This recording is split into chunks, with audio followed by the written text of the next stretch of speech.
Now, a report out overnight from think tank Autonomy caught my eye. It is their carbon emissions report. And they say here, if the UK had implemented a tax on the excessive carbon consumption of the wealthiest 1%, how much money could we have raised from this over the previous 2 decades?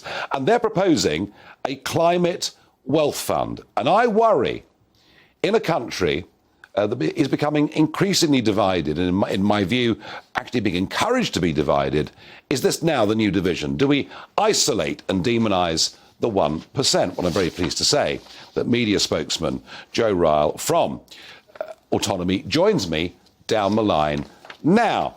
Good evening. Thanks for joining me.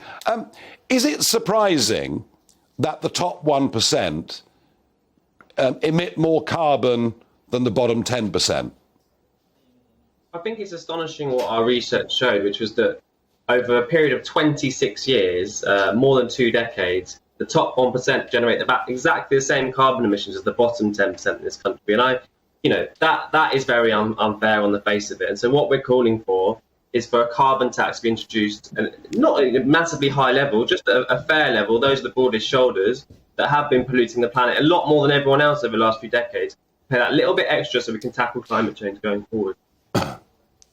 But Joe, it's hardly surprising, is it, that a man or woman that's an entrepreneur, that's set up a business, that's provided jobs, helped people pay their mortgages and bring up their kids, it's hardly surprising that many of them have to drive or fly to do business. Why should they be penalised for wealth creation?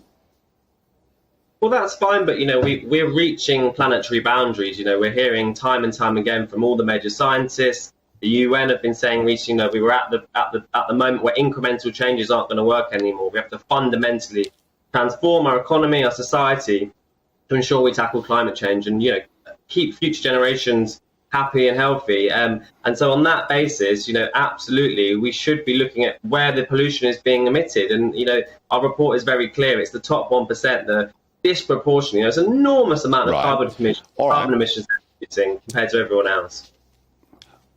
I mean, a lot of this alarmism, I'll remind you that the UN in 1989 said there were 11 years left to save the world, and they're still pushing out that very same message. My concern here is by looking at putting a climate tax on the top 1% of earners, that actually what you're doing is driving a deeper division in society and perhaps potentially, given, and I'll put this to you, the top 1% in 1976 paid 11% of all tax received in this country. That same top 1% now contribute 28% of all tax received in this country. If you start putting additional taxes on them, isn't there a danger they leave and pay their tax somewhere else? It's one of a number of options.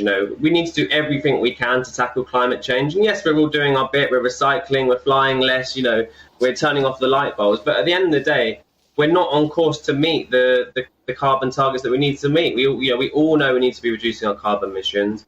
Climate change is true, and let's do everything we can. Let's come together to do that.